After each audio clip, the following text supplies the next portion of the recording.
Alors, on va commencer, on va faire connaissance.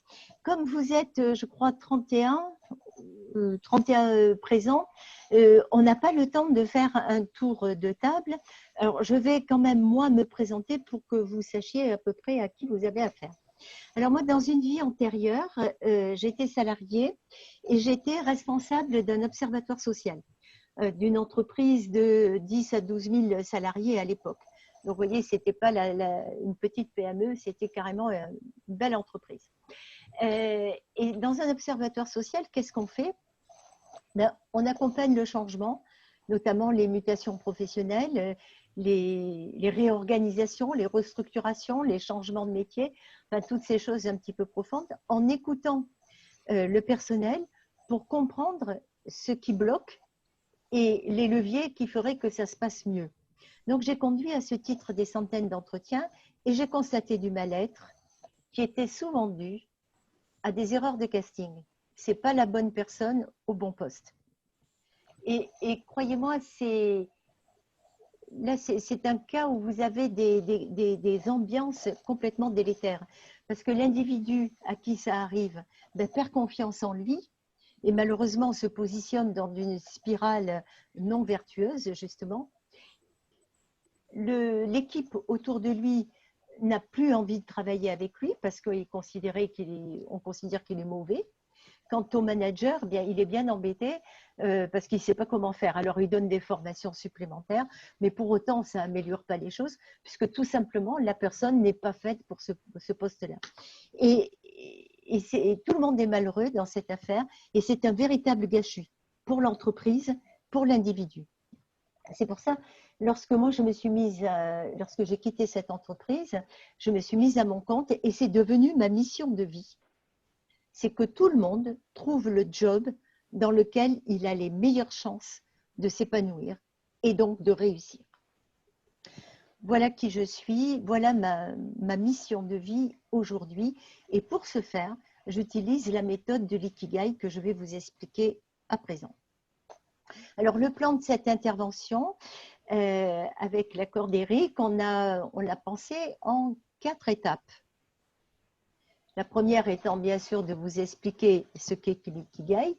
Ensuite, on fera des exercices pour comprendre, approfondir la connaissance de soi, préciser la vision de qui l'on est, pourquoi, dans la 4e étape, pour optimiser quelque chose de vous.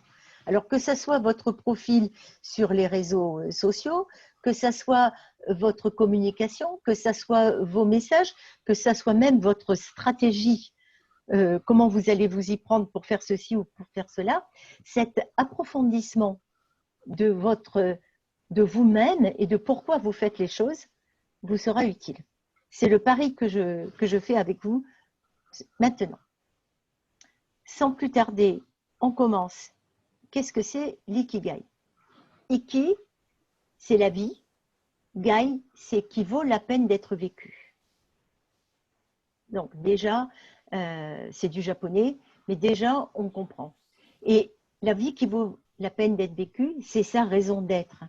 C'est sa joie de vivre. C'est l'envie d'avoir envie. C'est pourquoi je me lève le matin.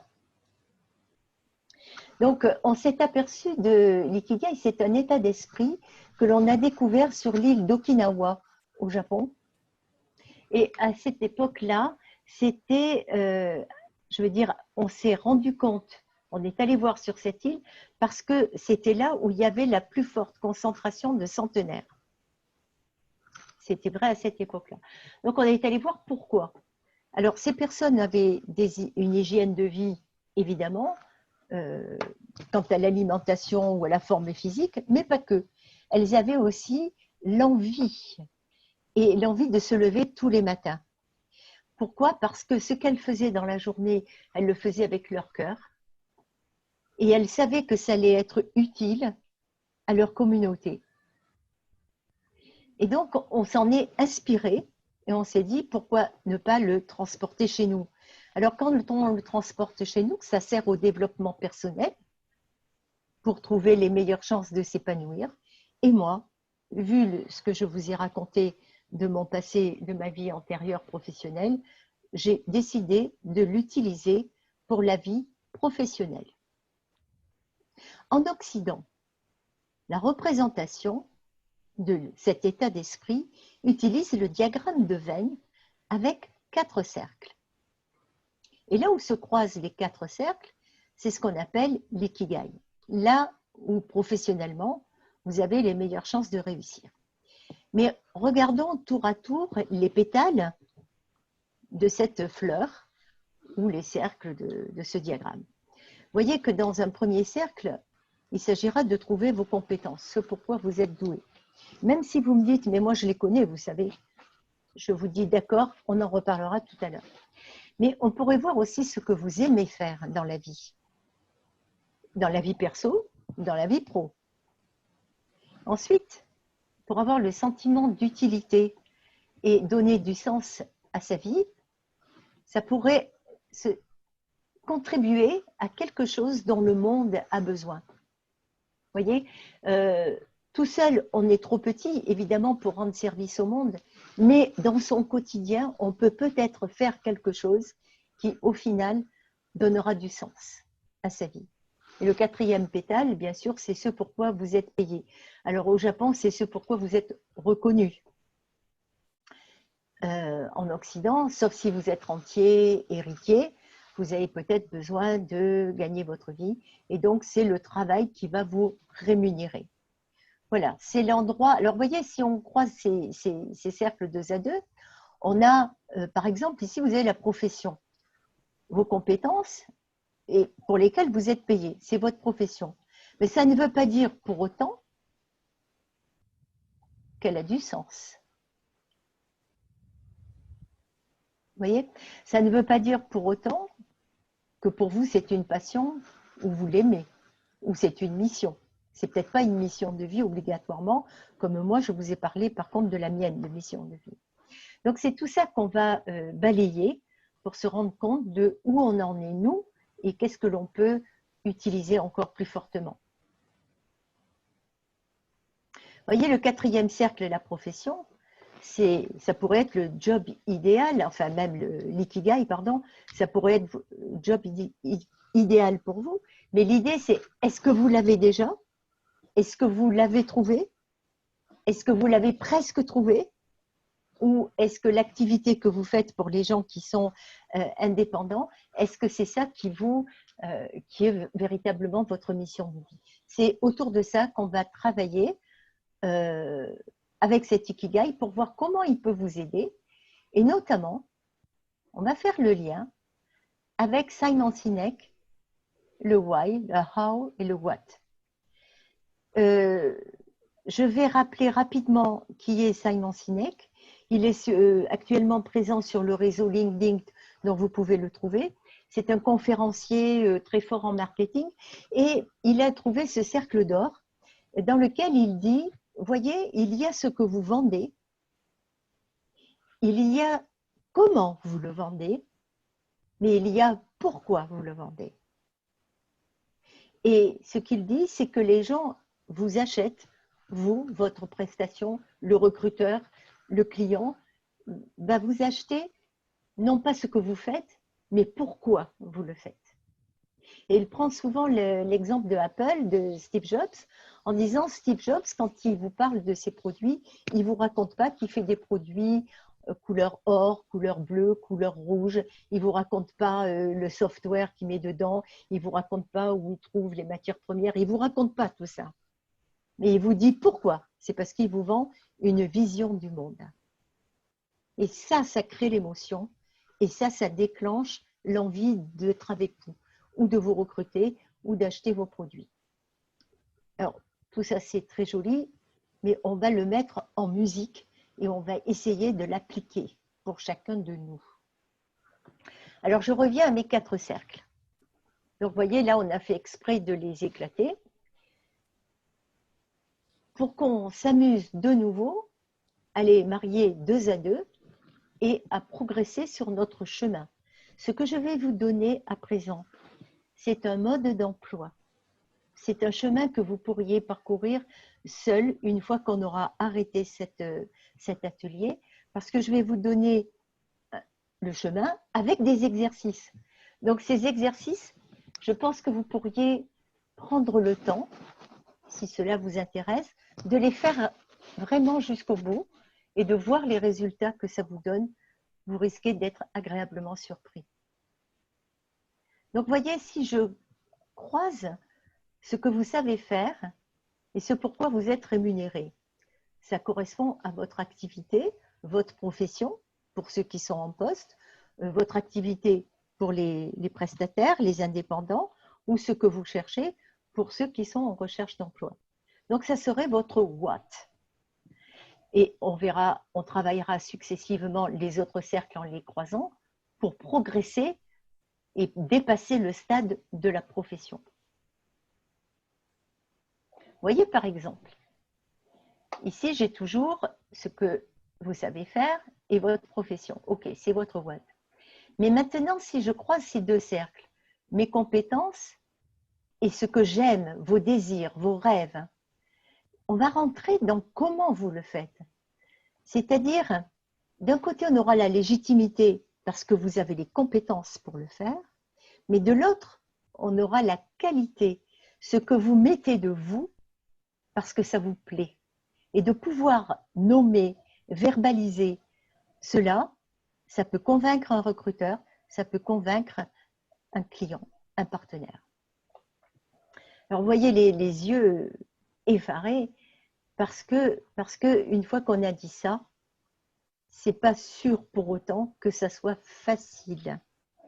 Donc, je vais vous proposer de rentrer un petit peu plus profondément dans cette question des compétences et je vous propose d'y rentrer avec Steve Jobs, de vous connecter à ce que vous savez faire. Alors, je reviens un petit peu ici. Comme je vous disais tout à l'heure, vous allez me dire, écoutez, Cécile, c'est très gentil, mais vous savez, à mon âge, avec mon expérience, je sais ce que je sais faire. Très bien, pas de problème. Je me permettrai seulement de vous rappeler deux choses. C'est qu'il y a des choses que l'on fait tellement naturellement qu'on ne se rend pas compte que c'est une compétence qui nous distingue des autres. Donc, du coup, on ne la valorise pas et on n'en parle jamais. La deuxième chose, c'est qu'on a tous une éducation qui nous a appris que ça ne se faisait pas de se mettre en avant, de se valoriser, que ce n'était pas bien, que ce n'était pas poli, sauf à tomber dans le narcissisme. Alors, on a bien reçu la leçon et du coup, on reste très discret. Alors, ceux qui auront envie d'aller voir mon profil sur LinkedIn, vous chercherez un article que j'ai publié et qui s'appelle justement « Oser le narcissisme ». Parce que nous, en tant que coach, moi je suis coach en transition professionnelle actuellement, je vois trop de personnes qui ne savent pas se valoriser face à un recruteur à cause de cette éducation. Voilà. Alors, pour être un peu plus complet, je vous propose un escalier à 4 marches. Donc ça, c'est un escalier que vous pourrez grimper quand vous aurez le temps chez vous. Vous voyez, la marche numéro 1, c'est de partir de ce que vous savez faire, votre métier, vos savoir-faire techniques. Si vous êtes dans le nucléaire, forcément, vous avez des connaissances techniques, je pense. Donc, intuitivement, faites votre auto-évaluation. En faisant bien attention à ce que je vous ai dit, ne pas être trop humble. La deuxième marche, c'est ce que les autres disent de vous. C'est du 360 degrés. Pourquoi on vous sollicite? Même dans votre vie familiale. La troisième marche, c'est un exercice que je vous propose de faire, c'est de repenser à 3 réussites professionnelles que vous avez vécues dans votre vie. Pour chacune d'elles, rappelez-vous le contexte, rappelez-vous les difficultés particulières et demandez-vous comment vous avez fait pour réussir. Quelles ressources, quel talent, qu'est-ce que vous avez fait, qu'est-ce que vous avez trouvé en vous, quelle force vous avez mobilisée en vous pour que ça marche, pour réussir. C'est un exercice qui va vous prendre un peu de temps. Et je vous assure qu'il est utile, qu'il vous apprendra certaines choses que vous avez oubliées.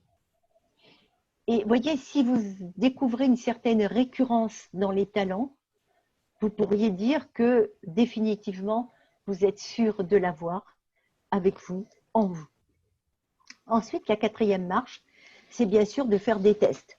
Alors, j'imagine que beaucoup d'entre vous ont fait le MBTI, ont peut-être même fait le DISC, ont peut-être même fait un bilan de compétences. Alors, moi, personnellement, je travaille avec le test Gallup qui vous donne vos 5 forces principales et je le trouve vraiment intéressant. Voilà. Donc, quand vous gravissez ces 4 marches, vous pouvez dire que vous commencez à être complet sur vos compétences. Et surtout, vous les mettez en perspective, bien sûr, en résonance, hein, pour voir ce que ça donne. C'est un petit travail, je vous assure, qui est intéressant. Et aujourd'hui, pour notre atelier, je vous propose de monter une 5e marche. C'est de vous demander ici et là, maintenant, tout de suite, qu'est-ce que vous faites avec plaisir et facilité? Et puis, pour quelles raisons vous recevez des retours positifs? Qu'est-ce qu'on vous dit? Waouh, c'est vachement bien ce que tu as fait. Ah, tu m'as vachement aidé. Je sais pas. Vous voyez, donc je vous laisse, prenez 2 minutes pour vous reconnecter à vous-même, pour réfléchir à cette question, à cette 5e marche.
Eric, il y a une dame qui m'écrit, Abigail Dag, je crois, qui me dit qu'elle n'arrive pas à se connecter. En toute façon, tu enregistres? Oui, oui, c'est enregistré. Bon. Il y a Stéphane Perret aussi qui aurait voulu. Ouais. Donc je lui écris. Il n'y a pas de problème avec le lien, nous sommes 36 maintenant. Ah oui, ah bon, c'est cool. A priori, le lien marche. Donc, Oui, oui, donc bon. il y a un problème peut-être. Je sais pas. De toute façon, c'est enregistré, oui. OK. Oui, il y a des ordinateurs d'entreprise où Zoom n'est pas autorisé. Oui, oui, oui. Enfin, Ah oui, on sait pourquoi, parce qu'il y a eu des petits soucis. Oui, qui sont résolus, mais effectivement. À un moment donné, moi je sais que je passe outre parce que. Alors je réponds quand même à cette personne. Voilà. Bon, les 2 minutes sont passées, donc j'espère que ça vous a quand même permis de vous recentrer sur vous. Donc on va passer à la suite. Et la suite, c'est cette jolie photo. Et je vous demande de réfléchir, selon vous, qu'est-ce qu'il faut faire pour arriver à faire ce que fait cette danseuse ou cette gymnaste? Je suis sûre que tout le monde fait ça le soir dans son salon. Ce que je veux vous dire par là, c'est que évidemment, elle sait faire de la gymnastique. Elle a un corps qui est souple. Elle a tout ça. Mais pas que. Il y a certainement énormément de travail. Il y a certainement beaucoup de ténacité. Il y a certainement beaucoup d'endurance. Il y a certainement de la créativité pour inventer ce geste avec un ballon de cette couleur. Il y a différentes compétences qui sont nécessaires pour arriver à faire ça. Et de mon point de vue, ces compétences, on peut les séparer en hard et soft skills. Les hard skills, c'est ce qui est de l'ordre du savoir-faire technique, qui est mesurable, qui est sanctionnable par un diplôme, une certification, c'est quantifiable. Vous voyez? Ça peut être codé pour les informaticiens, ça peut être connaître les mathématiques, le solfège, l'ébénisterie, connaître le droit, connaître l'anglais, l'espagnol, que sais-je, connaître le contrôle de gestion, la gymnastique, gestion de projet. Vous voyez, toutes ces choses qui sont du dur. Et la réflexion, bien sûr, c'est de se dire, mais qu'est-ce que c'est qui est transposable?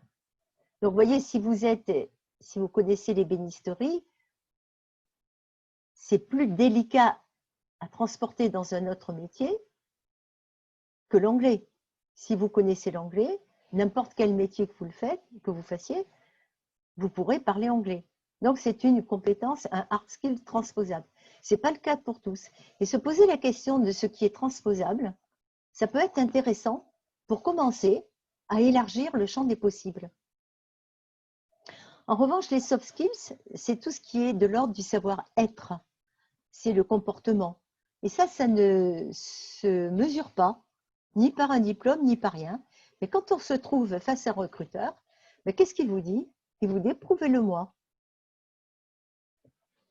D'où l'idée de préparer les soft skills qu'on veut valoriser, d'où l'idée de préparer les situations professionnelles dans lesquelles on les a utilisées.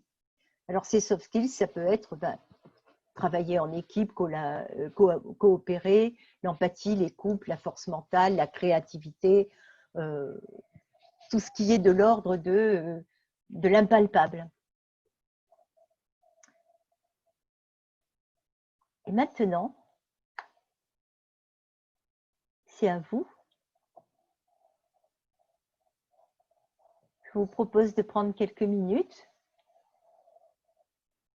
pour bien distinguer vos hard et vos soft skills, puis par la même occasion, avoir derrière en tête qu'est-ce que c'est qui est transposable.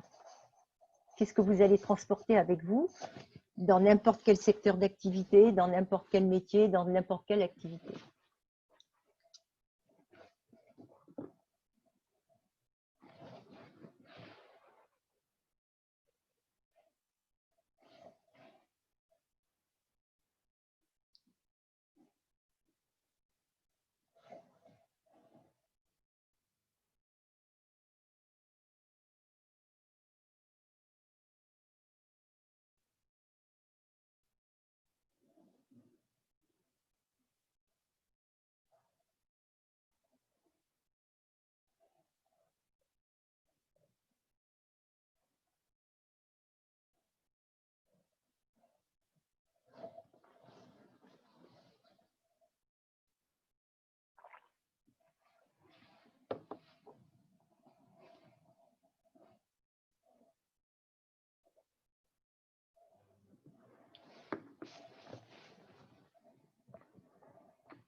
OK.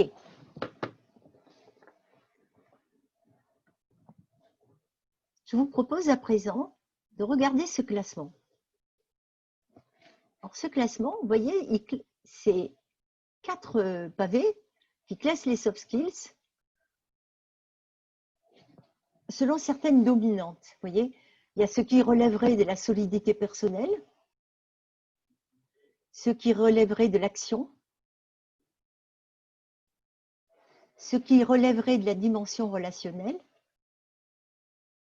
ce qui relèverait de la dimension cognitive. Alors, c'est pas sorti de mon chapeau.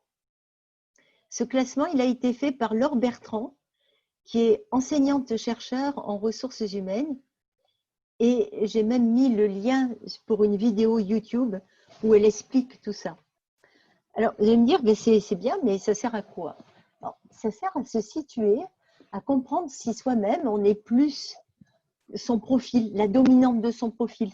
On est plus dans le relationnel, auquel cas, c'est sûr que si on vous colle, on vous propose un poste où vous êtes face à un ordinateur du matin jusqu'au soir, vous risquez d'être un petit peu malheureux. Est-ce que vous êtes plus dans la créativité, dans la curiosité intellectuelle? Est-ce que vous avez besoin d'apprendre tout le temps? Alors, si vous aviez à faire un travail où il y a beaucoup de procédures, beaucoup de process, ça risquerait d'être ennuyeux pour vous, même difficile. Savez-vous gérer votre stress? Vous voyez, donc ce classement, vous pourriez aussi le mettre en perspective avec tout ce que vous avez appris des autres exercices et des tests que vous avez faits jusqu'à présent. Et comme ça, vous pourriez dire, ben, j'ai à peu près fait un tour complet. Cette fois, je n'ai rien oublié de mes vraies compétences et je comprends à peu près comment me situer et comment utiliser cela quand je me présente dans mon pitch ou dans ma communication. Donc, j'en ai terminé avec le premier pétale des compétences. Juste pour info, je vous partage ce que disait il y a quelque temps le World Economic Forum sur le classement des soft skills. Et vous voyez, la comparaison entre 2015 et 2020, c'est intéressant. Regardez la créativité qui était au dernier rang en 2015. Regardez, aujourd'hui, elle se trouve au 3e rang. Alors ça, évidemment, c'est ce classement. C'était un classement avant l'épisode du confinement, avant ce qu'on est en train de vivre et qui est assez exceptionnel, quand même inédit, exceptionnel. Donc, il se peut que cette période donne lieu à développer d'autres soft skills qui pourraient venir actualiser ce tableau, effectivement. Enfin, vous voyez, ce qui était quand même plébiscité, c'était la capacité à résoudre des problèmes complexes, une pensée critique et une créativité. Voilà, cette fois-ci, j'en ai terminé avec les compétences. Donc là, on a compris pourquoi vous êtes légitime dans ce que vous faites, parce que vous avez les compétences. OK. Et on va y ajouter ce que vous aimez faire. Et là, vous pourriez vous poser la question, mais qu'est-ce que c'est qui m'a séduit dans ce métier? Réfléchir à ce que vous aimez, vous, à ce qui vous plaît. Et c'est-à-dire à ce que vous apportez de plus grâce à votre patte personnelle. Et pour vous aider, vous pourriez repérer les moments où vous ressentez du plaisir, une satisfaction, une joie, une fierté.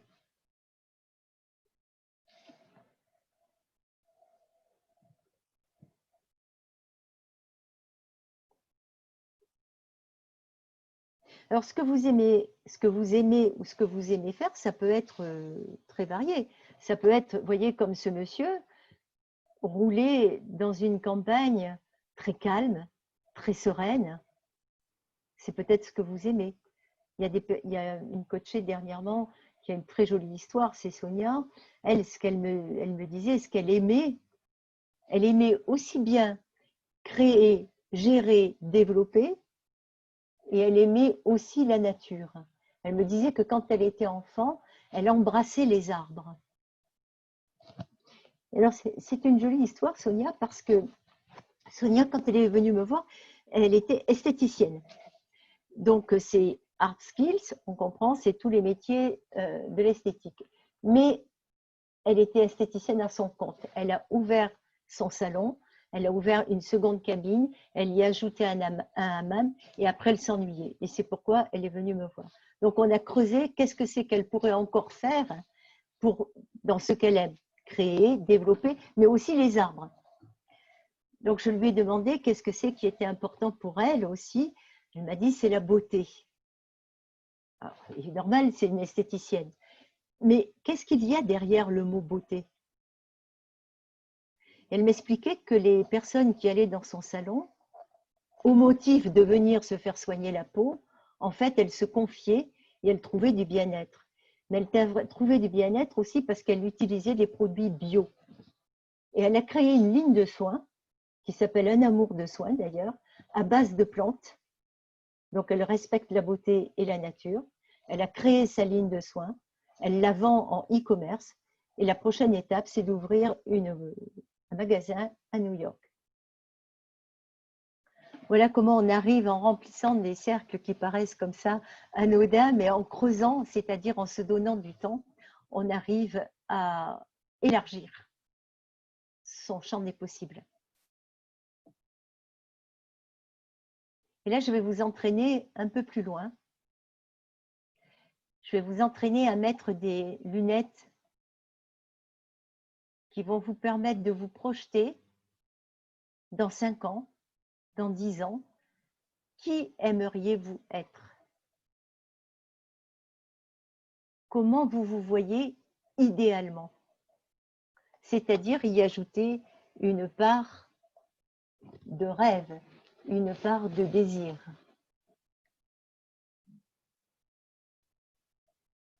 Et là, l'idée, c'est de ne pas se censurer.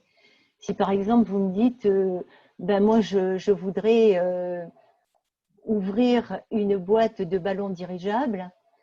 Ah oui, mais c'est pas possible parce que, là, je vous dis, c'est mort. Parce que si déjà vous dites, c'est pas possible, c'est pas la peine. Pour l'instant, vous rêvez.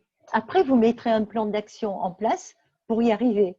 Mais l'idée ici, c'est de vraiment d'ouvrir le champ des possibles, de l'élargir et de ne pas se censurer.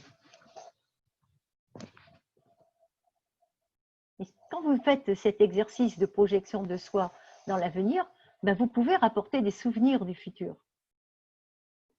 Et comme ça, vous donnez un cap à votre cerveau. Idéalement, c'est ça que je voudrais. Et votre cerveau, faites-lui confiance, il trouvera. En répondant à ces questions et à ce rêve, vous pourriez vous demander si dans 5 ans, vous aurez fait évoluer votre activité ou vous feriez toujours la même chose, de la même façon ou différemment. Et voyez si vous, ce temps que vous pourriez passer à réfléchir à cet avenir et à pourquoi vous faites les choses, c'est-à-dire à vos désirs, à vos rêves, c'est quelque chose qui va introduire de l'émotion.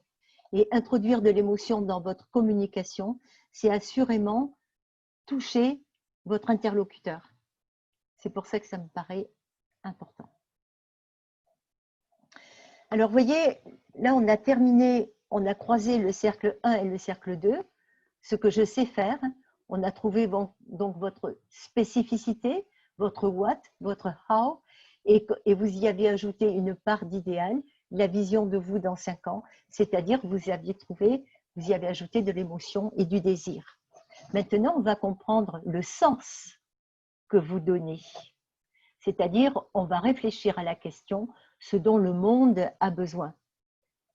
En gros, ça serait de réfléchir aux raisons profondes pour lesquelles vous faites ce que vous faites aujourd'hui. Vous voyez, c'est notre 3e cercle, ce dont le monde a besoin. C'est-à-dire, vous pourriez commencer par vos valeurs.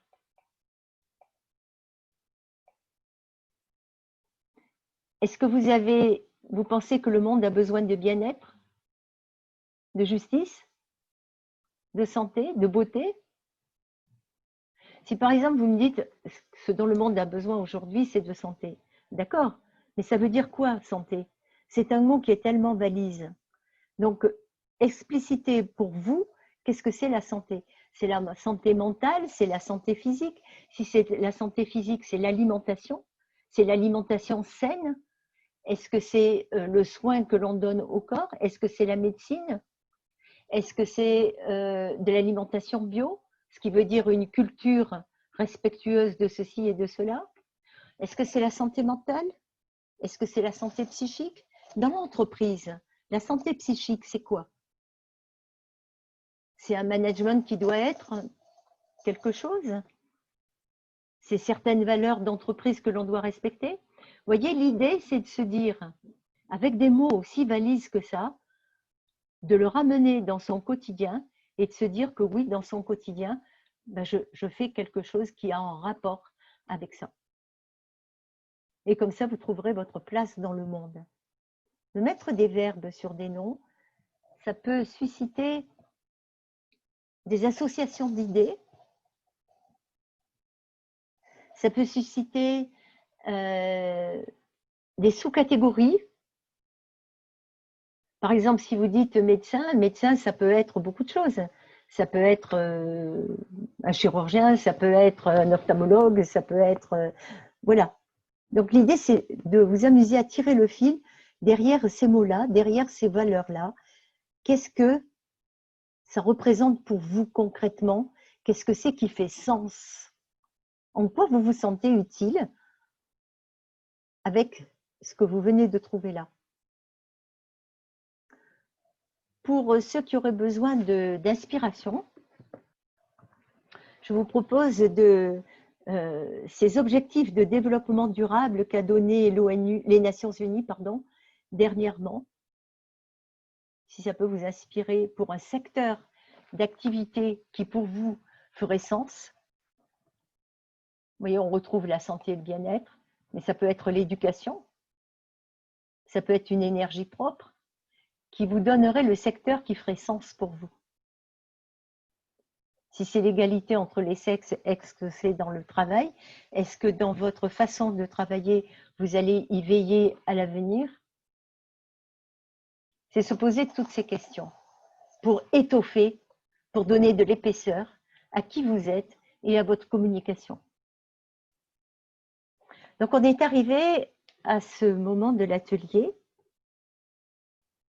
où on a réfléchi à ses compétences. Bien sûr, vous referez l'exercice tout seul, à ce qui vous plaît et surtout à ce qui fait sens pour vous. Et vous pourriez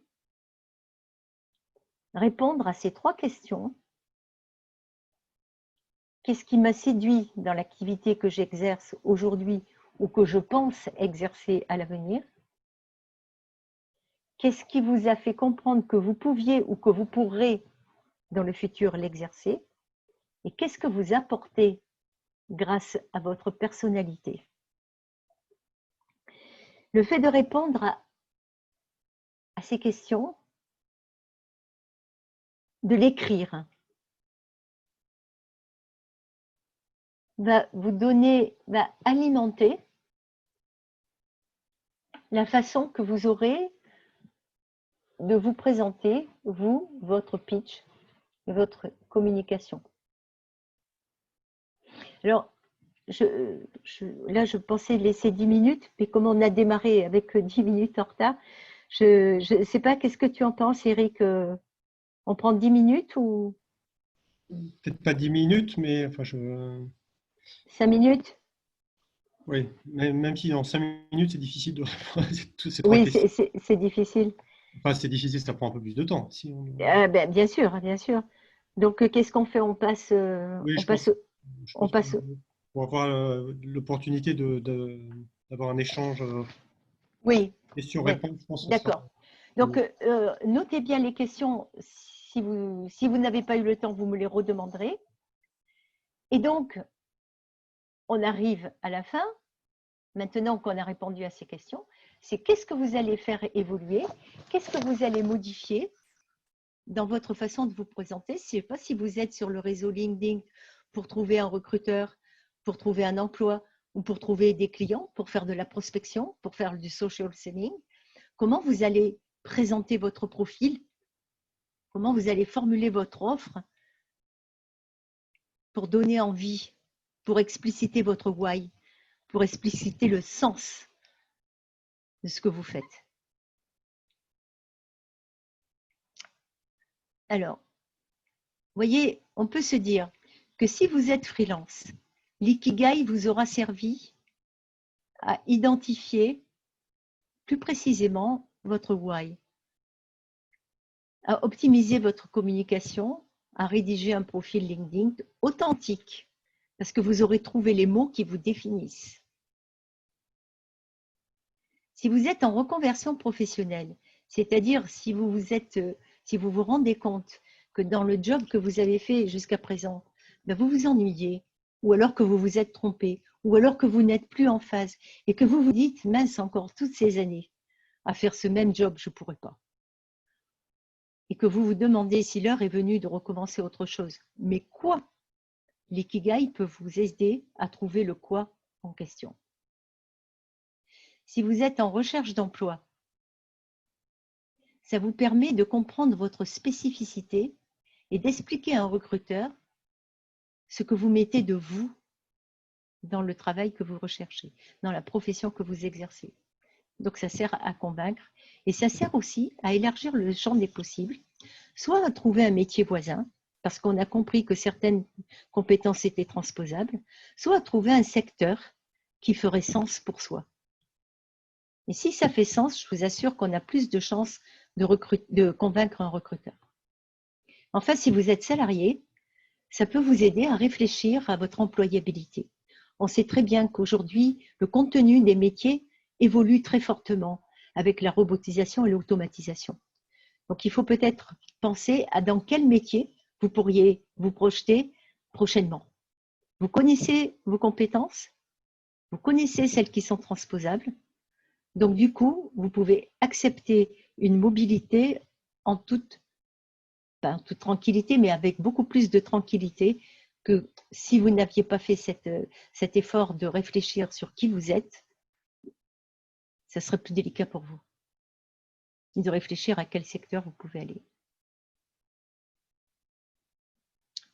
Voilà, je crois que maintenant, on peut poser la question finale. Qu'est-ce que vous retenez? Et s'il y a des questions, bien sûr, c'est avec plaisir. Merci beaucoup, Cécile. Donc, n'hésitez pas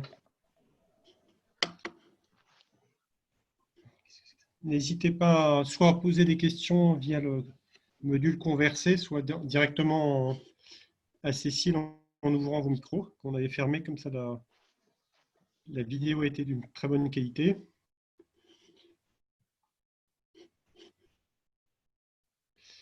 Il y a déjà des questions qui apparaissent, Eric? Je regarde.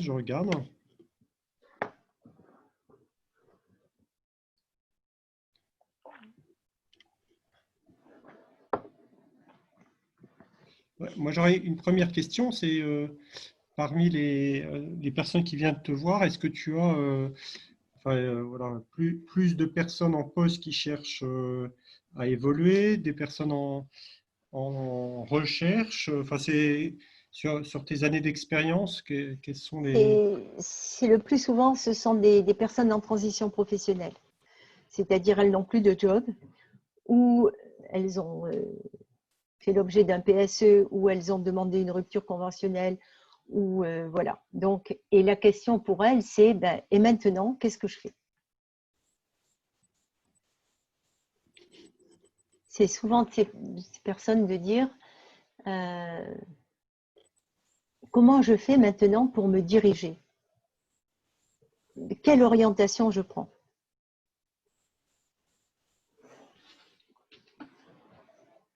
Alors, j'accompagne également des freelances pour rédiger un profil LinkedIn qui soit accrocheur, qui soit percutant, qui ait une véritable… apprendre des bonnes pratiques pour accrocher, pour retenir, quelle stratégie éditoriale, mais pareil pour les personnes en recherche d'emploi, c'est comment rendre son profil, comment se distinguer des autres. Et on se distingue des autres si on se connaît soi-même. Voilà. Est-ce que les gens connaissaient l'ikigai avant Je préfère lancer un sondage alors. J'ai lancé un sondage. Alors, Bah, du coup, on est très curieux de cette île magnifique. Parce oui, que du coup, la transposition, ça s'est fait comment? Cécile, Oui, j'avais juste une question.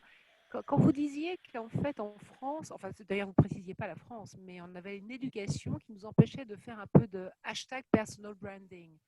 Est-ce que vous ne pensez pas qu'il y a quand même une éducation derrière, je dirais, judéo-chrétienne, quand on voit les anglo-saxons qui sont quand même beaucoup plus libérés, libres et de se mettre en avant et nous, on a quand même du mal. On a du mal à dire, bon, écoutez, je maîtrise totalement ce truc. On est toujours un petit peu dans l'hésitation. On a toujours du mal à se mettre en avant. Est-ce que vous pensez qu'en France, avoir une attitude, je dirais, un peu pushy, un peu à l'anglo-saxonne, serait bien perçu aujourd'hui?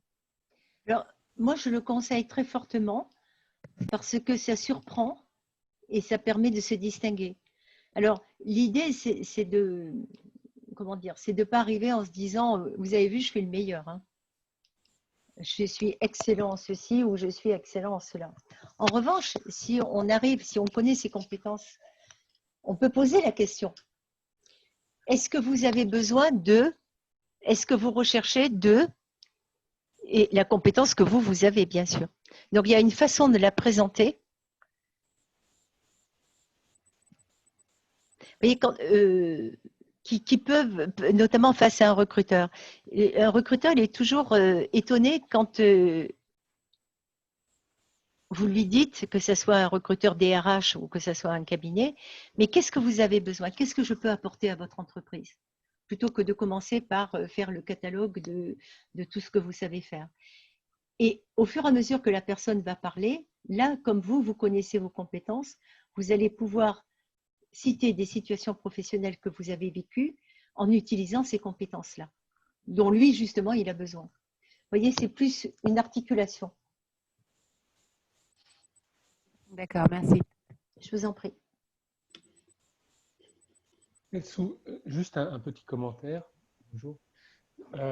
J'ai remarqué, je dirais dans les carrières de management, que souvent les gens qui étaient très très bons performeurs avaient tendance à se sous-estimer, c'est-à-dire qu'ils considèrent qu'ils font très bien, ils considèrent qu'ils font juste leur travail, ce qui est demandé.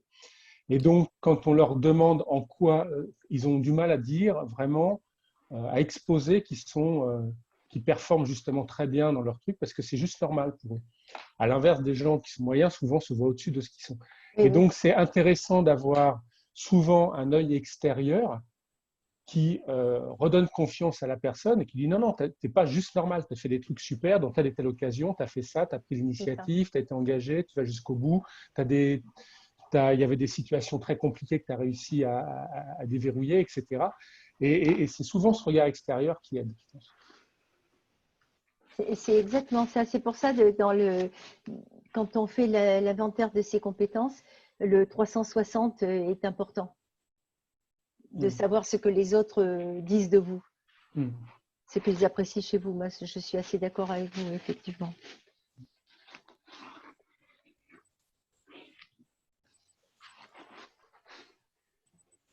Est-ce que vous pensez vous approprier l'outil et est-ce que vous pensez faire les exercices? Enfin, certains. Est-ce qu'il y en a qui vous intéressent plus que d'autres?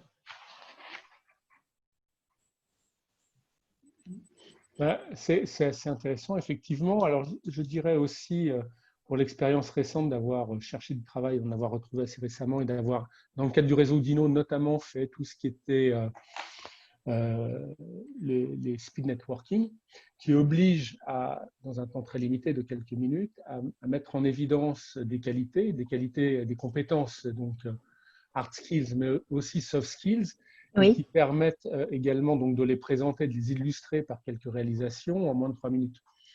Et ça, c'était des exercices assez intéressants également pour pouvoir faire ce travail de synthèse et de réflexion sur, je dirais, la partie vente de son profil et de ses expériences et de ce qu'on aime faire. Oui. C'était la partie speed networking, est une petite partie, pas complètement pas complètement aligné avec ce que vous avez marqué, mais il y a une partie qui recouvre, je pense, dans l'exercice. D'accord. Voilà, c'est mon interprétation. Je ne sais pas si d'autres personnes qui avaient fait les speed networking sont d'accord ou pas avec ça, mais ça obligeait un peu à se poser et à pouvoir vraiment synthétiser. Là, j'ai lu, j'ai pris le temps de lire quelques.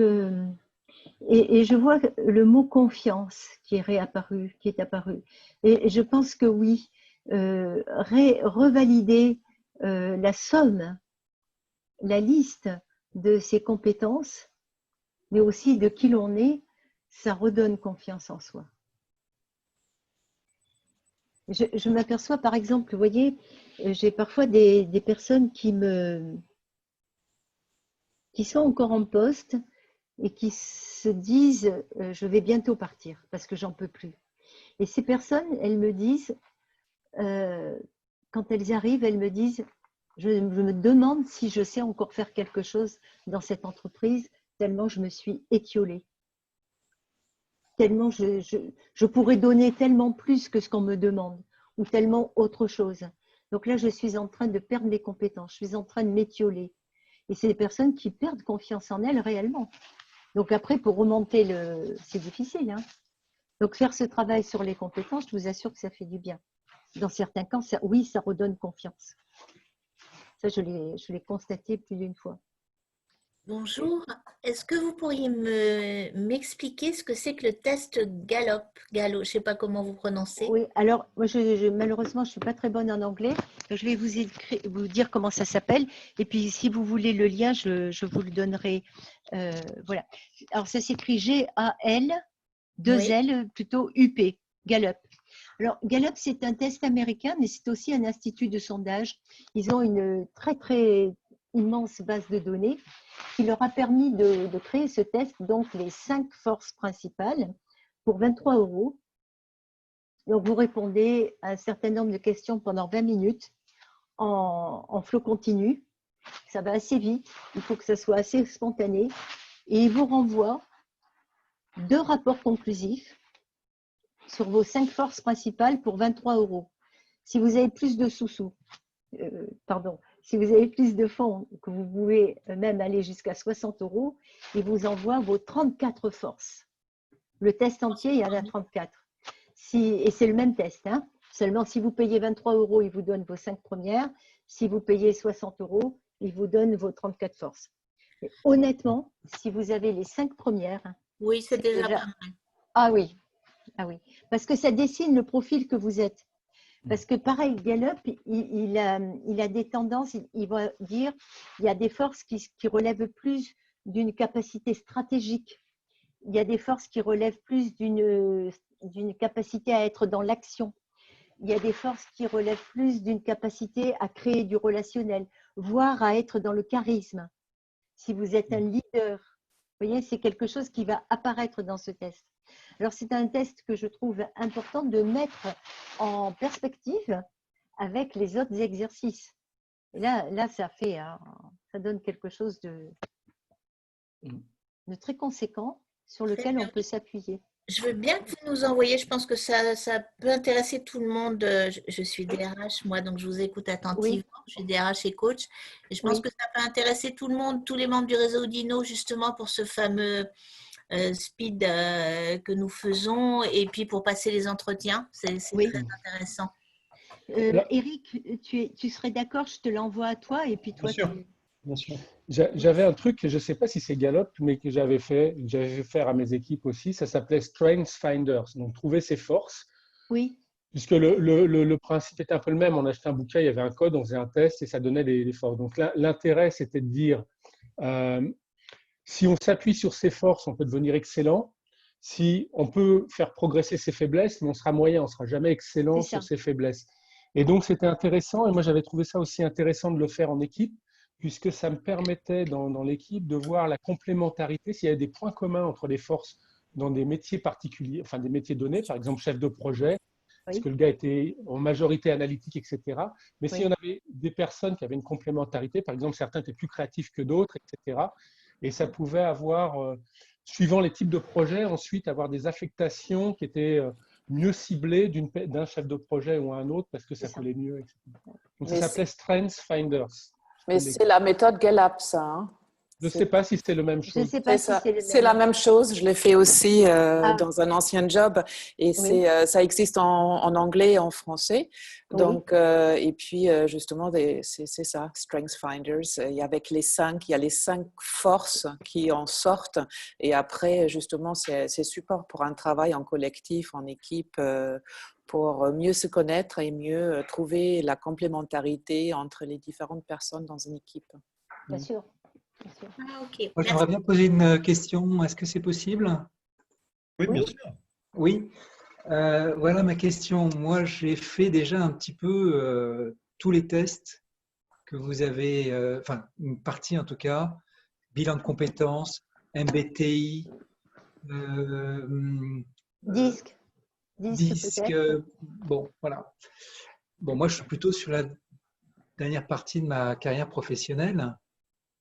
Et je me demande si tous ces tests que j'ai déjà faits ont encore une utilité et peuvent m'aider dans les 10 dernières années de ma carrière. Alors, selon vous, intuitivement, qu'est-ce qui vous viendrait à l'idée? Peut-être de le mettre. Non, c'est-à-dire quand on est coach, on préfère que la personne trouve elle-même la solution. Mais je veux bien, pour ne pas me éluder, je vais répondre comme si c'était pour moi. Et l'idée, ce serait se dire de le mettre en perspective avec des situations professionnelles que vous avez vécues. Mais surtout, c'est pour, si vous me dites, il me reste 10 ans, 15 ans à travailler, est-ce que vous avez envie de faire la même chose et d'utiliser les mêmes compétences ou est-ce que vous avez envie de changer? En fait, quand on a plutôt sa carrière derrière soi, on a une vision on a une projection qui est différente, voyez-vous. Et on a éventuellement des challenges personnels plus à développer que des challenges professionnels. En principe, les challenges professionnels, on sait que quand on a passé, mettons, 50 ou 55 ans, on a moins de chances d'avoir un développement de carrière que quand on a 30 ou 35. D'accord? Je peux comprendre. Sauf si vous vous mettez à votre compte et si vous créez votre entreprise. Moi, c'est mon cas. Voilà. Donc là, vos challenges, ils sont bien présents. Absolument. Mais du coup, est-ce que les tests, les batteries de tests que vous proposez, bilan de compétences, etc., est-ce qu'ils ont… Moi, je les propose dans mon cadre pour que la personne soit sûre d'avoir listé sous ses compétences, de ne pas en avoir oublié. Moi, j'ai un escalier à 4 marches, plus la 5e question, vous avez vu.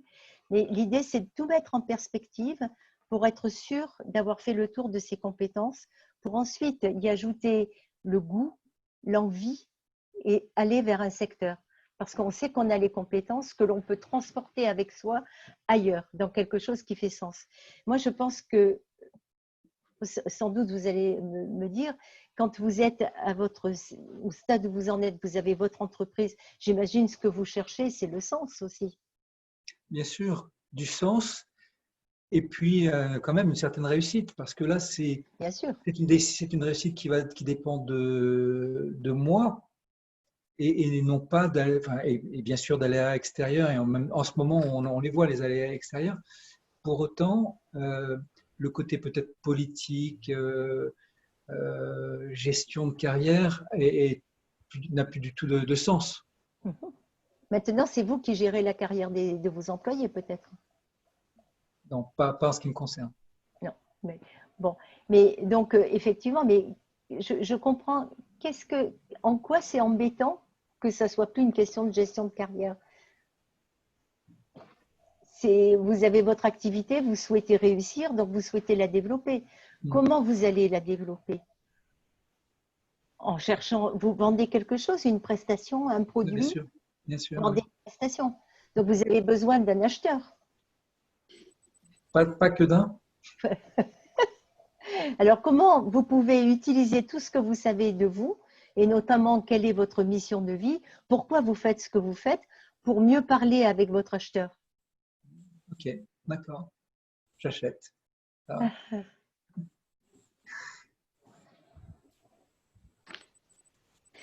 moi, je suis dans votre cas, puisque maintenant je suis devenue indépendante, et j'ai dressé le portrait de ma cible. Et je me suis dit, comment je peux rendre service à ma cible? Elle a besoin de quoi, ma cible? Et moi, je sais faire quoi que je peux lui apporter à elle? Voilà.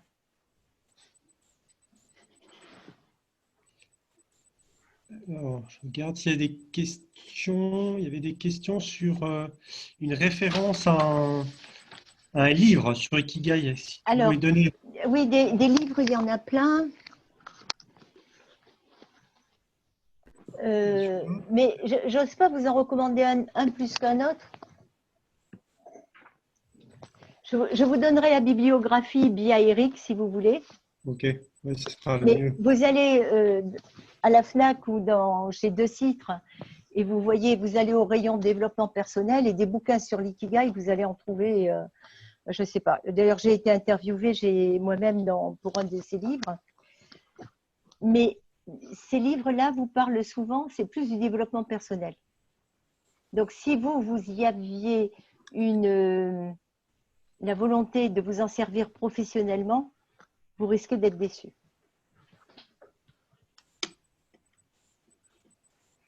Il y avait une autre question, et puis on va peut-être finir là-dessus. Ikigai est un travail sur soi à effectuer. Est-ce que cette méthode est transposable à un environnement et son changement? Je ne suis pas sûr. Pourquoi pas? On m'avait déjà posé, j'ai fait un webinaire il n'y a pas très longtemps, on m'a déjà posé cette question. Est-ce que l'entreprise peut s'approprier l'ikigai? Alors pourquoi pas? Pourquoi pas? L'entreprise, elle sait bien ce qu'elle sait faire, hein. Mais elle sait bien aussi comment elle le fait. Par exemple, je veux prendre par exemple, prenons l'activité de coaching. Chacun, au départ, on a une formation de coach, mais la façon dont on le fait, elle est différente des uns des autres. Si vous faites une prestation de formation, peut-être que la formation que vous délivrez, elle se fait d'une façon que les autres ne font pas. Donc, au niveau de votre entreprise, vous pouvez utiliser les 4 cercles, ce que vous savez faire, mais la façon dont vous le faites et surtout, qu'est-ce que vous essayez de faire. Par exemple, ce matin, j'ai discuté avec une dame qui quitte la grande distribution et qui se met dans un réseau d'immobilier. Alors, vendre des appartements, je vais vous dire, tout le monde en ce moment, je ne sais pas si vous avez remarqué, les agences immobilières, et on en ouvre de partout. Et donc, évidemment, il y a une forte concurrence. Et elle dit, mais comment moi, je vais attirer des gens? Je vais, pour me distinguer des autres agents immobiliers, je vais analyser ce qui se passe dans l'acte d'achat et de vente d'un bien. Celui qui vend, peut-être il se sépare de quelque chose qui était important pour lui. Donc, quelle est l'émotion que cela suscite pour lui? Celui qui achète, comment il se projette dans ce nouveau bien? Qu'est-ce que ça va lui apporter? Donc, elle réfléchit aussi en termes d'émotion. C'est-à-dire qu'en faisant ce travail-là, elle trouve ce qui la distingue et ce qui va faire qu'elle n'ait pas le même discours que les autres agents immobiliers qui vous disent alors il fait 4 pièces, il est orienté nord, il est orienté sud, que sais-je. Vous voyez, il est à un bon prix, il est au prix du mètre carré, on va négocier. Elle arrive avec l'émotion. J'analyse ce que ça fait pour vous. Alors, il y a une autre personne aussi que j'ai rencontrée qui était dans l'immobilier il n'y a pas très longtemps. Elle pense se distinguer des autres en faisant un package. Ok, vous vendez le bien immobilier, mais en plus, moi, je vous trouve le déménageur, je vous trouve le décorateur, je vous trouve les artisans, je vous trouve et je vous donne un produit clé en main. Vous voyez, l'idée, c'est d'étoffer, de personnaliser. Donc oui, on peut l'appliquer à l'entreprise, à son activité, pourquoi pas. Peut-être que, je ne sais pas moi, peut-être que Renault ne fait pas les voitures de la même façon que PSA. Peut-être que leur histoire n'est pas la même. On sait bien, l'histoire de Renault n'est pas la même histoire que la famille Peugeot. Voilà pourquoi je pense que oui, ça pourrait être transposable à une entreprise.